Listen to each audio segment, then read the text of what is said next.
காலையில் நம்ம பார்த்தபடி அவர் பண்ணியிருக்கிற இன்வெஸ்ட்மெண்ட் ஹெவியான இன்வெஸ்ட்மெண்ட், காஸ்ட்லி இன்வெஸ்ட்மெண்ட். அதனால் அவர் ரொம்ப அக்கறையாக இருப்பார், ரொம்ப பொறுப்பாக இருப்பார்.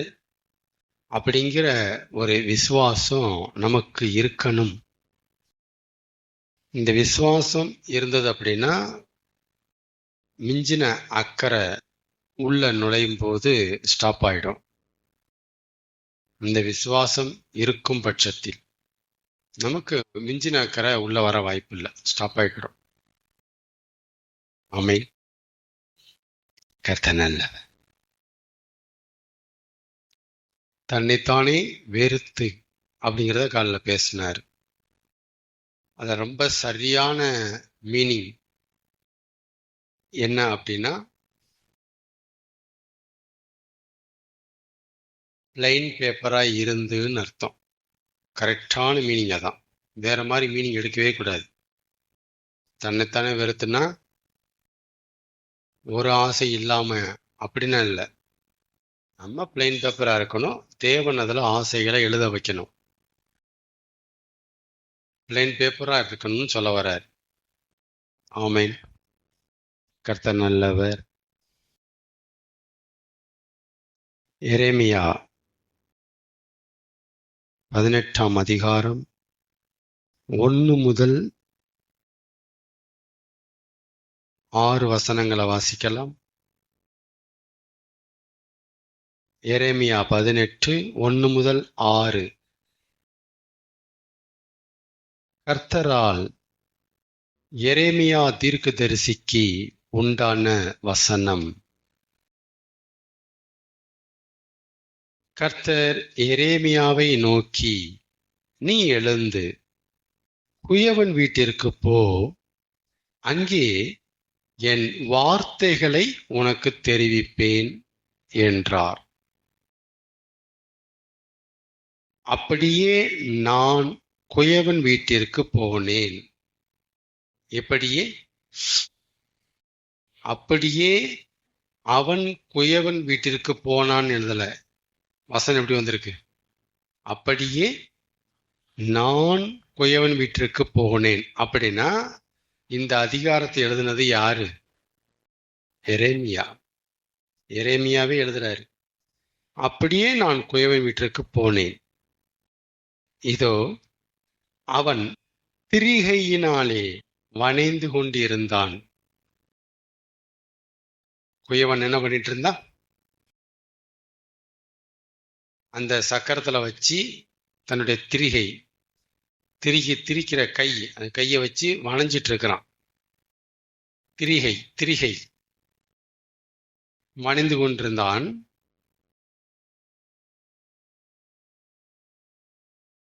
குயவன் வணைந்து கொண்டிருந்த மண்பாண்டம் அவன் கையிலே கெட்டு போயிற்று. குயவன் என்ன பண்றாரு? வணைகிறாரு. ஆனா குயவன் வணைந்து கொண்டிருக்கும் போதே அவன் கையிலே தானே அந்த மண்பாண்டம் கெட்டு போயிற்று. அப்பொழுது அதை திருத்தமாய் செய்யும்படிக்கு, அப்படின்னா கரெக்டா திருத்தமாய் செய்யும்படிக்கு தன் பார்வைக்கு சரியாய் கண்டபடி குயவன் அதை திரும்ப வேறே பாண்டமாக வணைந்தான். என்ன பாண்டமாக? வேறே பாண்டமாக வணைந்தான். அந்த வேறே பாண்டம் குயவன் பார்வைக்கு சரியாய் கண்டபடியான பாண்டம். அது வேறே பாண்டமாக வரைந்தான். ஒரு பாண்டத்தை வணைஞ்சான், கெட்டு போச்சு. இப்ப அதை திருத்தமா செய்யணுங்கிறதுக்காக அதே மண்ணை வேறே பாண்டமா வணைஞ்சான். மண்ணு மாறல, குயவன் மாறல. அதே திரிகை தான், அதே குயவன் தான், அதே மண்ணு தான். இப்ப சித்தம் மாறி இருக்கு. வேறே பாண்டமாக வணைந்தான். 5ஆம் வசனம். இத எரேமியா குயவன் வீட்டுக்கு போய் பார்க்குறாரு. இவன் போற நேரத்துல குயவன் இந்த வேலையை ஒரு மண் எடுத்து பாண்டத்தை வளைஞ்சிட்டு இருக்கிறாரு. அதை எரேமியா பார்த்துட்டு இருக்கும்போது அவன் கையிலேயே அந்த பானை விளங்காம போயிடுச்சு. உடனே குயவன் டக்குன்னு சோர்ந்து போகாம பின்வாங்காம தூக்கி எறியாம தன் பார்வைக்கு சரியானபடி அதை வேறே பாண்டமாக வளைஞ்சிக்கு எடுத்து வச்சானான். இதை எரேமியா பார்த்துட்டே இருக்கிறார். இதை எரேமியா பார்த்துட்டு இருக்கும்போது கர்த்தருடைய வசனம் எனக்கு உண்டாகி, இந்த சம்பவம் வரைக்கும் கர்த்தர் அமைதியா இருக்கிறார். எரேமியா அமைதியா என்ன நடக்குது பார்த்துட்டே இருக்கிறான். இது முடிஞ்சோடையும் கர்த்தருடைய வசனம் உள்ள உண்டாகி, அவர் இஸ்ரவேல் குடும்பத்தாரே, இந்த குயவன் செய்தது போல நான் உங்களுக்கு செய்யக்கூடாதோ? இந்த குயவன் செய்தது போல நான் உங்களுக்கு செய்யக்கூடாதோ என்று கர்த்தர் சொல்லுகிறார். இதோ இஸ்ரவேல் வீட்டாரே, களிமண் குயவன் கையில் இருக்கிறது போல நீங்கள் என் கையில் இருக்கிறீர்கள். என்ன சொல்லி முடிக்கிறாரு? இதோ இஸ்ரவேல் வீட்டாரே, களிமண் குயவன் கையிலே இருக்கிறது போல நீங்கள் என் கையிலே இருக்கிறீர்கள்.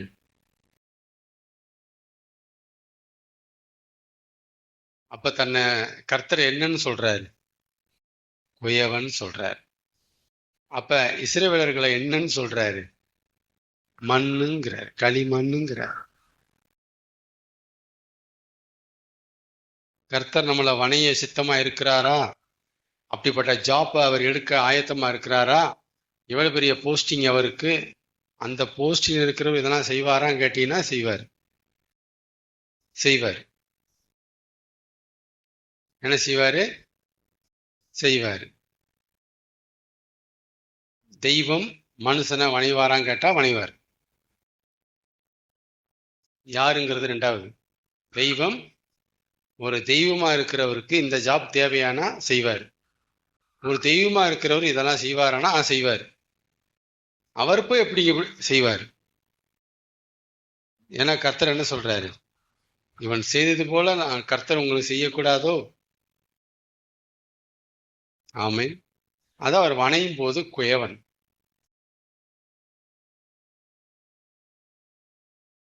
இப்ப கையில் இருக்கிற களிமண் தான் வேர்டு. கெட்டு போயிருச்சு, அது ஒரு பாயிண்ட்.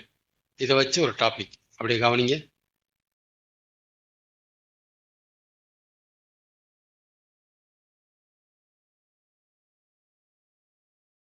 நாம அவர் கையில இல்லாட்டினாலும் அவரால் நம்மள ஒண்ணும் செய்ய முடியாது.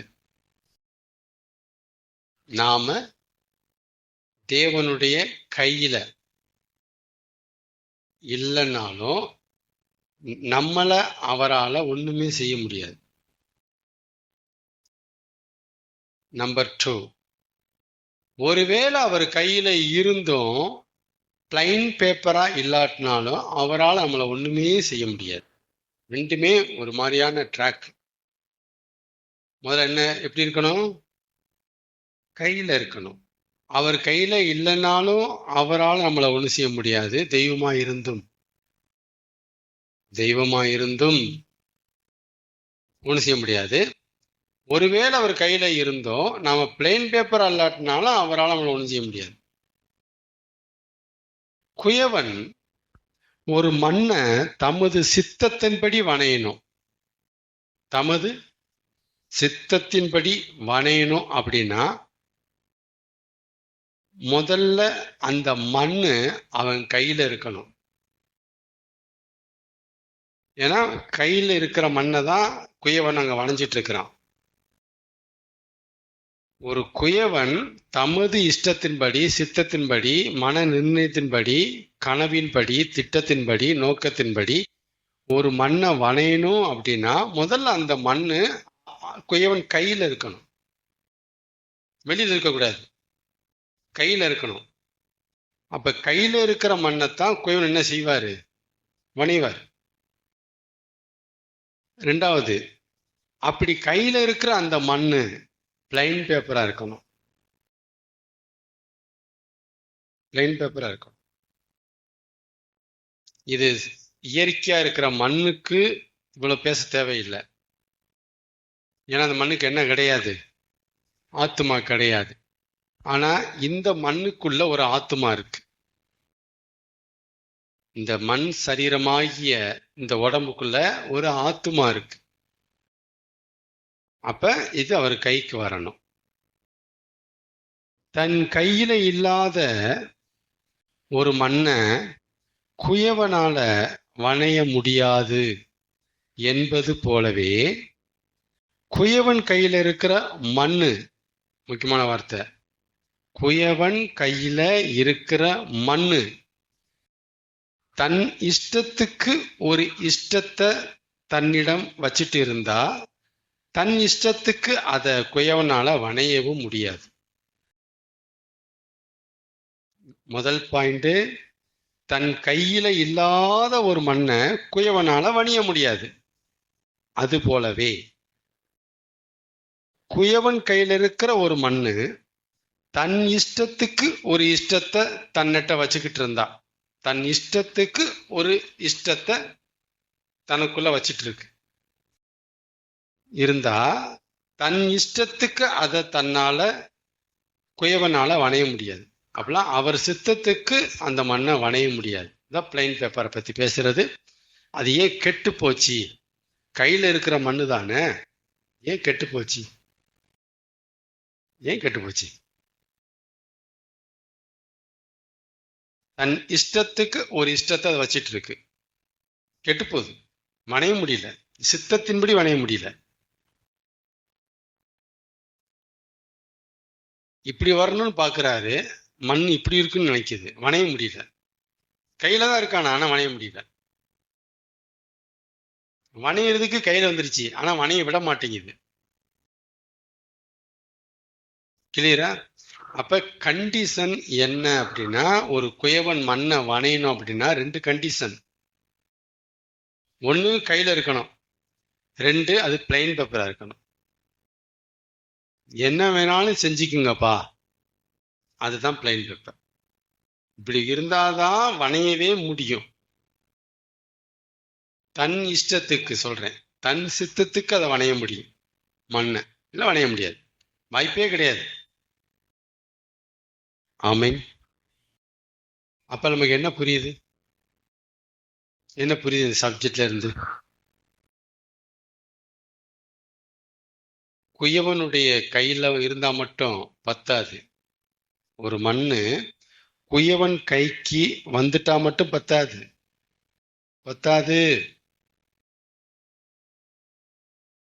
அப்புறம் அது பிளைன் பேப்பரா இருந்தா, பிளைன் பேப்பராவும் இருக்கணும்,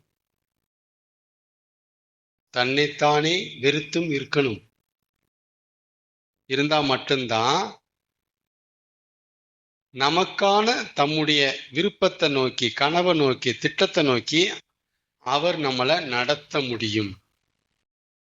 இதான் அந்த வணையிறது. நம்மளை வணையிறதுன்னா உடைக்கிறது, உருவாக்குறது.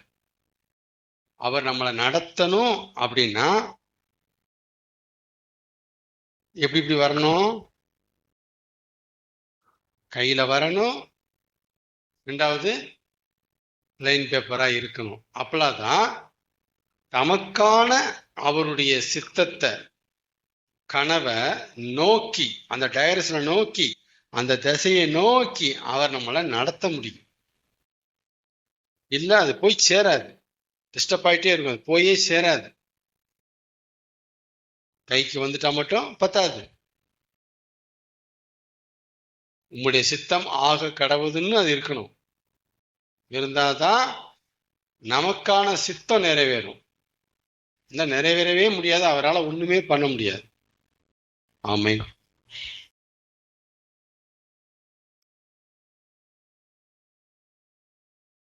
அதனாலதான் பேதுரு சொல்லுவாரு, 1 பேதுரு 5 நினைக்கிறேன், ஏற்ற காலத்தில் அவர்களை உயர்த்தும்படிக்கு அவருடைய பலத்த கரத்துக்குள் அடங்கி இருங்கள். கரத்துல இருந்தாதானே கரத்துக்குள்ள அடங்கி இருக்க முடியும். நமக்கு எங்க முதல்ல பிரச்சனையும் முதல்ல எங்கதான் இருக்கு?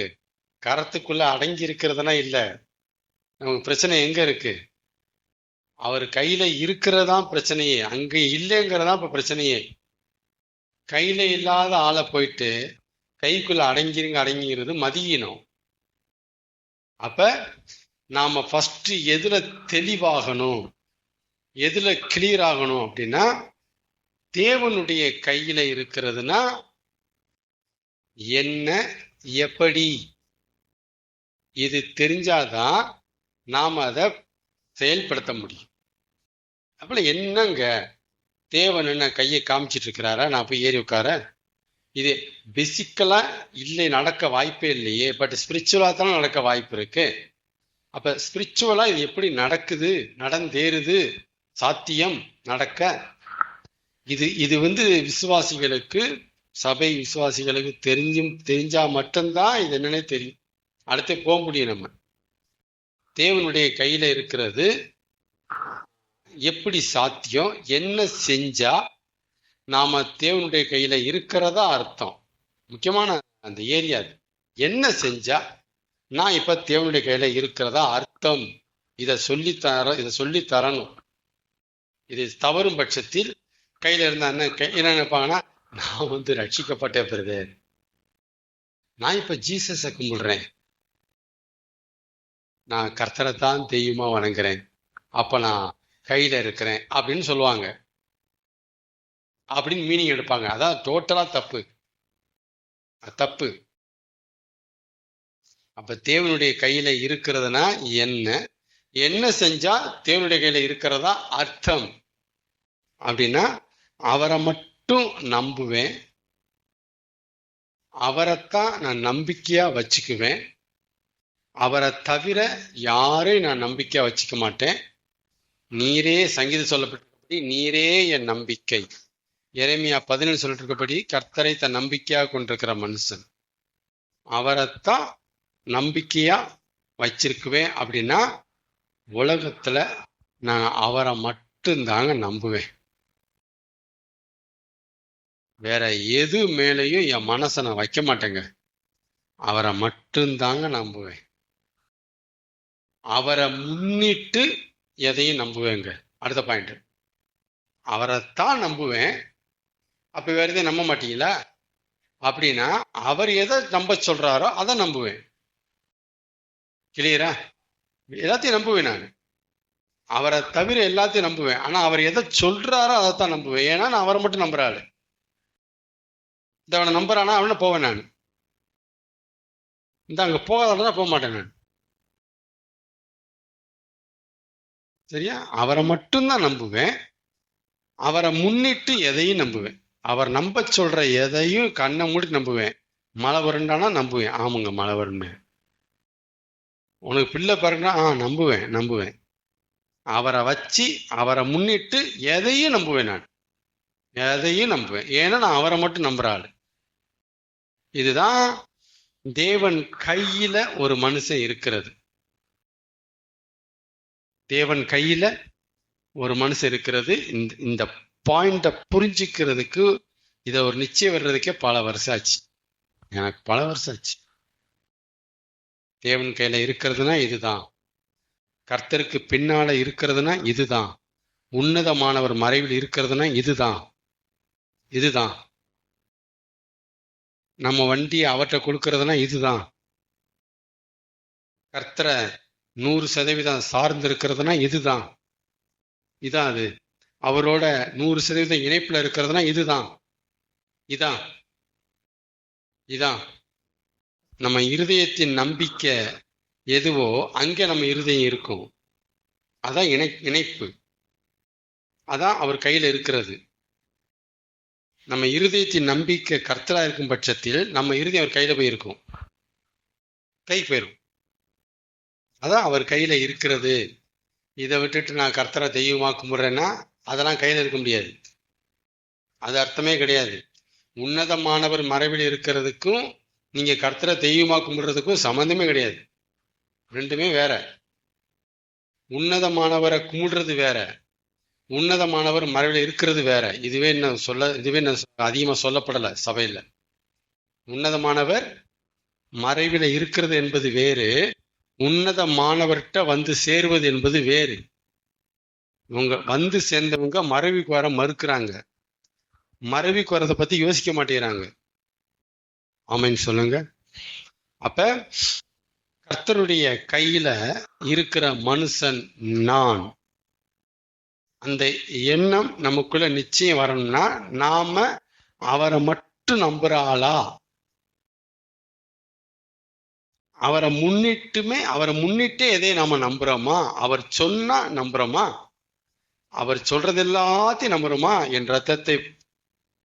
என் மாம்சத்தை புசித்து என் ரத்தத்தை பானம் அணுகிறவனுக்கு நித்திய ஜீவன் உண்டு. புரியல, ஆனா அவரை முன்னிட்டு அதை நான் நம்புறேன்.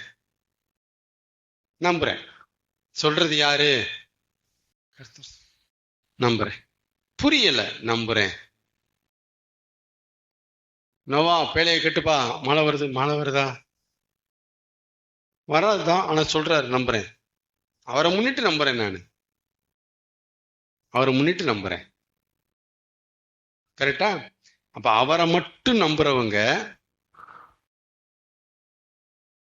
தங்களுக்கு புரியாத ஒரு விஷயத்தை கர்த்தர் பேசினாலும் அவர் சொல்றாரு நம்புவாங்க. இதனாலதான் ஆண்டவர் அவர் லெவல்ல பேசுற ஆளா இருக்கிறதுனால நம்ம லெவலுக்கு அது புரியாது. அதனாலதான் ஆண்டவர் என்ன பிளான் பண்றாருன்னா, முதல்ல நீங்க என்ன மட்டும் நம்புற இடத்துக்கு வா, வந்தாதான் என்ன முன்னிட்டு உனக்கு புரியாட்டாலும் நம்புவ, நீ இங்க வா அப்படிங்கிறாரு. இதெல்லாம் கேள்வி கேட்டு உட்காந்துருப்ப. இது எப்படி ஆகும்? வானத்தின் மதகுகளை திறந்தாலும் இது நடக்காதே, இதெல்லாம் நீ சொல்லத்தான் ஜீவனி. நீ என்ன மட்டும் நம்புறாளா, வா. ஆமேன்னு சொல்லுங்க. அப்ப அவர் கையில இருந்தா என்ன அர்த்தம்? எப்படி இருந்தா கையில இருக்கிறதா அர்த்தம்?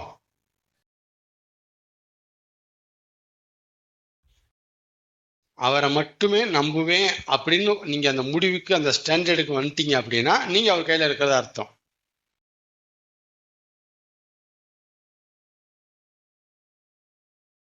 சரி, நீங்க உங்களை மட்டும் நம்புறாளா இருக்கீங்க. இப்ப என்ன, நீங்க யாரு கையில இருக்கீங்க? உங்க கையில இருக்கீங்க. தெரியுங்க, நீங்க உங்க கையில இருக்கீங்க. நீங்க உங்க கையில இருந்துகிட்டு அவர் எப்படி நடத்த முடியும், வணைய முடியும் எப்படி? தட் மீன்ஸ் நீங்க உங்களை நம்புற ஆளா இருக்கீங்க. எப்படி நீங்க அவரை நம்புவீங்க தான் கேள்வி. எப்படி அவரை நம்புவீங்க? நீங்க உங்க ஞானத்தை, உங்க சயின்ஸை, உங்க அறிவியலை, உங்க மூளைய, உங்க காரியங்கள் நீங்க நம்புற ஆளா இருந்துகிட்டு அவர் சொல்றது எப்படி நம்புவீங்க? கேள்விதான் கேட்பீங்க. அதனாலதான் தேவன் உங்களை வணைய முடியாதுங்கிறாரு. நீங்க உங்களை நம்புறதை விட்டுட்டு என்னை மட்டும் நம்பணும் முடியுமான்னு கேட்கிறாரு. நீங்க உங்களையும் நம்பிட்டு என்னையும் நம்ப உங்களால முடியாது. அதாவது நாம நம்மளையும் நம்பிட்டு கர்த்தரை தெய்வமா கும்பிட முடியும், கர்த்தரை கும்பிட நம்மளால முடியும். இதுதான் இன்னைக்கு நடந்துட்டு இருக்கு. நாம நம்மளை நம்புற ஆளா இருப்போம், தன்னம்பிக்கை. ஆனா கர்த்தரை தெய்வமா கும்பிடுறதுக்கு தடையே கிடையாது, கும்பிடுவோம். இது சாத்தியப்படும். ஆனா எது சாத்தியப்படாது அப்படின்னா, நாம நம்மளை நம்பிட்டு கர்த்தரை நம்புறதுங்கிறது சாத்தியப்படாது. அதான் கையில இருக்க முடியாதுன்னு சொல்ல வரேன் நான். கும்பிடுறது வேற, கையில இருக்கிறது வேற. கர்த்தர் நம்மளை வணையணும்னா அவரை தெய்வம் கும்பிடுறதுனால வணைஞ்சிட முடியாது, அவர் கையில இருக்கிறனாலதான் வணைய முடியும். கர்த்தர் நம்மளை வணையணும்னா கர்த்தரை நாம தெய்வம் கும்பிடுறதுனால வணைய முடியாது, கர்த்தரை நாம நம்பிக்கைன்னு சொல்றதுனால வணைய முடியும், அவரால் வணைய முடியும். ஒரு பிரிச்சு புரிஞ்சுக்கணும். ஆமை. சரி, இதுதான் என்னது? கையில இருக்கிறது. அப்ப கையில இருக்கிறோமா இல்லையா? ரொம்ப கிளியரா நீங்க புரிஞ்சுக்கணும். கையில இருக்கிற ஆள் தானா இல்லையா? நம்பர் 1, அவர் சித்தம் எதுவோ அது ஆக கடவுது என்பது பிளைன் பேப்பரை குறிக்குது. நீங்க பிளைன் பேப்பரா தான் இருக்கீங்களா? நீங்க உங்களை நீங்களே வெறுத்தாளாதான் இருக்கீங்களா? அப்படிங்கிறத எப்படி செக் பண்ணலாம்? ஆயினும் உமது சித்தத்தின்படி ஆக கடவுதுன்னு சொல்ற ஆளா இருக்கீங்களா? அப்படிதான் இருக்கீங்களா நீங்க? இதான் பிளைன் பேப்பர். இதான் தன்னைத்தானே வெறுத்து அவற்றை இருத்தல். பிளைன் பேப்பரா தான் இருக்கீங்களா? அப்ப நீங்க அவர் கையில இருக்கீங்களா, அவர் கையில தான் இருக்கீங்களாங்கிறதையும் நீங்க கிராஸ் செக் பண்ணிக்கலாம். நீங்க பிளைன் பேப்பரா தான் இருக்கீங்களாங்கிறதையும் கிராஸ் செக் பண்ணிக்கலாம். இது ரெண்டுமே 100 மார்க். அப்படின்னா டெஃபினட்டா அவர் உங்களை நடத்துறாரு, வணைகிறாரு. இதுல சந்தேகம் கிடையாது, சந்தேகமே கிடையாது. வேற ஆள் உங்களை வணையவே முடியாது. ஏன்னா நீங்க முதல்ல கைக்கு வந்துட்டீங்க, வெளியே இல்லை. ரைட்டா? ரெண்டாவது, நீங்க பிளைன் பேப்பரா இருக்கீங்க. நீங்க ஒரு கைக்கு வந்துட்டதுனால வேற ஆள் உங்களை நடத்த முடியாது, வணைய முடியாது. நம்பர் 1.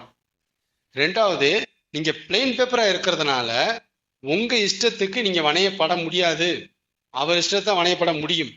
இது ரெண்டாவது உத்தரவாதம். முதல் உத்தரவாதம் என்ன? நாம அவர் கையில இருக்கிறதுனால நானே நினைச்சாலும் என்னை நடத்த முடியாது, எதிரியே நினைச்சாலும் என்னை நடத்த முடியாது. நான் அவர் கையில இருக்கேன், கேரண்டி. முதல் உத்தரவாதம். ரெண்டாவது உத்தரவாதம், நான் பிளைன் பேப்பரா இருக்கிறதுனால, அவர் கையில இருந்துகிட்டு பிளைன் பேப்பரா இருக்கிறதுனால என் இஷ்டத்தின்படி என்னை நான் வணைய முடியாது. ஏன் வணையப்படுறது? ஏன் இஷ்டத்தின்படி இல்லை, நான் வணையப்பட்டு இருக்கிறது அவர் இஷ்டத்தின்படி. ரெண்டாவது உத்தரவாதம், ரெண்டாவது கன்ஃபர்மேஷன். ரொம்ப அருமையான டாபிக், புரிஞ்சுக்கிட்டா ஓகே.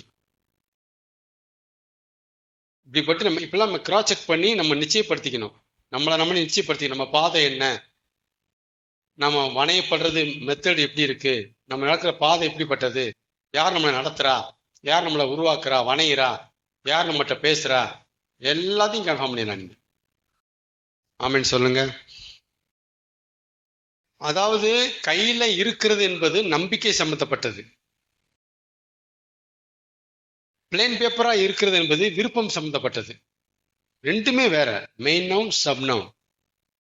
விருப்பம் சம்பந்தப்பட்டது. பிளைன் பேப்பருங்கிறது விருப்பத்தோட தொடர்புடையது, விருப்பம் சம்பந்தப்பட்டது. கையில இருக்கிறது என்பது நம்பிக்கை சம்பந்தப்பட்டது. ஆமை. சோ அவர் கையில இருக்கிறது என்பது வேறு, பிளைன் பேப்பரா இருக்கிறது என்பது வேறு. தெல்ல தெளிவா புரிஞ்சுக்குங்க, ரெண்டுமே வேற.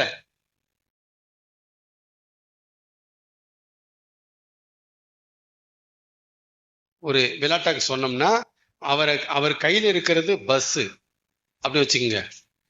பிளைன் பேப்பரா இருக்கிறது வந்துட்டு ட்ரெயின். ரெண்டுமே வேற வேற வாகனம். உதாரணத்துக்கு புரிய வைக்கிறேன், ரெண்டுமே வேற வேற வாகனம், வெஹிக்கிள் வேற. அவர் கையில இருக்கிறது என்பது பஸ்ன்னு எடுத்துக்கிட்டீங்கன்னா, பிளைன் பேப்பரா இருக்கிறது என்பது ட்ரெயின். அப்ப புரிஞ்சுக்குங்க, ரெண்டுக்குமே நாம தனித்தனியா ட்ரெயின் எடுக்கணும். அதுதான் சொல்ல வரேன். பஸ் ஓட்டுறதுனாப்புல ட்ரெயின் ஓட்ட முடியுமா? முடியுமா? ரெண்டையும் தனித்தனியா ஓட்டி பழகணும். அதே மாதிரி அவர் கையில இருக்கிறதுக்கு நம்ம பழகணும், இருந்துகிட்டு பிளைன் பேப்பரா இருக்கிறதுக்கும் பழகணும். ட்ரைனிங். விழுந்து விழுந்து பழகணும், விழுந்து விழுந்து இதையும் பழகணும். பழகி பழகி பழகி பழகி விழுந்து விழுந்து எந்திரிச்சு பழகணும். ரெண்டுமே வேற வேற, தனித்தனியா பழகணும். எது சொல்றேன்னா, கையில இருந்தாலே பிளைன் பேப்பரா இல்ல, அதெல்லாம் இல்ல. கையில இருந்தாலும் பிளைன் பேப்பரா இல்லாம இருக்க முடியும். ஆனா கையில இருந்தாதான் பிளைன் பேப்பரா இருக்கிறதுக்கு வழி கிடைக்கும். கையில இருந்தாலும் பிளைன் பேப்பரா இல்லாம இருக்க முடியும். ஆனா கையில இருந்தா மட்டும்தான் பிளைன் பேப்பரா இருக்கிறதுக்கான வழியே நமக்கு ரெடி ஆகும். அடுத்த மூவ் அங்க போகும். கைக்கு வெளியே இருந்தா பிளைன் பேப்பர் பத்தி பேசவே மாட்டோம். ஏன் இன்னைக்கு நிறைய பேர் அதை பத்தி பேச மாட்டேங்கிறாங்கன்னா, கையில இல்ல. கையில இருக்கிறவன் தான் இதை பத்தி பேசுவான், இல்லாதவங்க அதை பத்தி பேசவே மாட்டாங்க. அதுவும் பேச மாட்டாங்க, ஜென்ரலா பேசிட்டு அவ பேசி விட்டுருவாங்க. அது நடைமுறைக்கு வராது. கிளியரா? அதனாலதான் பாருங்க, ரெண்டுமே தனித்தனியா பழக வேண்டி இருக்குங்கிறதுனாலதான் தேவன் என்ன பண்றாரு, நம்மள எந்த நிலையிலும் அவரை நம்பி இருக்க ஒரு பக்கம் பழகிட்டே வர்றாரு. நம்மள கையில இருக்க பழகிட்டே வர்றாரு. இன்னொரு பக்கம் உங்களுக்கு ஓகேன்னா எனக்கு ஓகேப்பா, அப்படின்னு சொல்லவும் இருக்கவும் வாழவும் பழக்கிறார். ரெண்டுக்கும் பழக்கிறார் தனித்தனியா. ஒரு பக்கம் பிளைன் பேப்பரா இருக்கிறதுக்கு பழக்கிறாரு, ஒரு பக்கம் அவரை மட்டும் நம்பி இருக்க பழக்கிறார். எந்த சூழ்நிலையும் அவரை நம்பி இருக்க பழக்கிறார். இன்னொரு பக்கம் பிடிக்கலதான்ப்பா, உங்களுக்கு ஓகேனா ஓகே தான்ப்பா இப்படி சொல்ல பழக்கிறார். இதுக்காகவே பிடிக்காத தர்றார். எந்த சூழ்நிலையும் அவர் நம்பி இருக்கிறதுக்காகவே நெகட்டிவா தர்றார். நம்பிடுறா அப்படின்னு என்ன கொடுத்தாலும் ஓகேன்னு சொல்றதுக்காகவே எதை வேணாலும் கொடுக்க தயாரா இருக்கிறார். கசப்பை கொடு, கசப்பா கொடுக்க போறேன் இப்படி. ஓகே உங்களுக்கு ஓகேனா ஓகே தான்ப்பா கொடுங்கப்பா. இதான் இதைத்தான் எதிர்பார்த்தேன். உன்னை என்னால் வணைய முடியும்டா வாடா. ஆமேன்னு சொல்லுங்க. முடிப்போம். அவர் கையில இருக்கிறது எந்த அளவுக்கு பாதுகாப்போ, பிளைன் பேப்பரா இருக்கிறது நமக்கு அந்த அளவுக்கு பாதுகாப்பு, அந்த அளவுக்கு ஒரு செக்யூர். அவர் கையில இருக்கிறது அவ்வளவு பெரிய பாதுகாப்பு. நான் எழுதியிருக்கிறேன், எல்லாரும் பரலோகம் போகணும் பரலோகம் போகணும் அப்படின்னு பரலோகத்தை தனியா பேசிட்டு இருக்கிறாங்க. ஆனா என்னைய பர்சனலா கேட்டீங்கன்னா அவர் கையில இருக்கிறதா எனக்கு பரலோகம். ஏன்னா அதுதான் பாதுகாப்பு, அதுதான் பிளெஸ்ஸிங். அவர் கையில இருக்கிறத விட பரலோகம் பெரிய பரலோகமா? இதுதான் கேள்வி. என்ன பாதுகாப்பு, என்ன பிளெஸ்ஸிங், என்ன ஒரு செக்யூர்டான ஒரு ஃபீலிங் இருக்கு. எவ்வளவு நெருக்கம் இருந்தாலும் ஒரு செக்யூர்டு, எவ்வளவு ஆபத்து சூழ்ந்திருந்தாலும் ஒரு பாதுகாப்பு, செக்யூர்டா ஃபீல் பண்ணலாம்.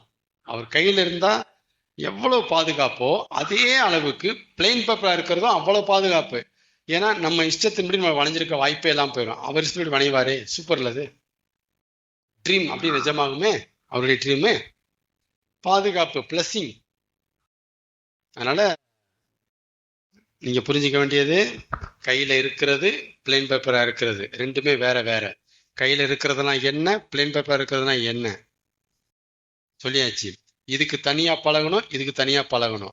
அதனாலதான் தேவன் இதுக்கு தனியா ட்ரைனிங் கொடுக்குறாரு, இதுக்கு தனியா ட்ரைனிங் கொடுக்குறாரு. இதுக்கு நெகட்டிவா அனுப்பி அனுப்பி அனுப்பி நம்ப பழக்கிறாரு. இதுக்கு பிடிக்காத தந்து தந்து தந்து ஓகேனா ஓகேப்பா, சித்தம் ஆகக்கூடாதுப்பா, சிலுவையில சாகணுமாப்பா, சித்தம் ஆகக்கூடாதுப்பா கொடுத்தே வர்றாரு. இதுக்கு ட்ரைனிங் கொடுத்தே வர்றாரு. இதுல ஒரு மெச்சூர்ட் ஆக்குறாரு, இதுல மெச்சூர்ட் ஆக்குறாரு.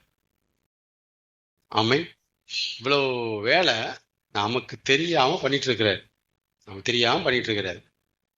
ஆனா என்னதான் பண்றான்னு திரும்பி பார்த்தா இதெல்லாம் பண்ணியிருக்கிறாரு, இதைத்தான் பண்ணிட்டு வந்துட்டு இருக்கிறாரு. ஆமைன்னு சொல்லுங்க.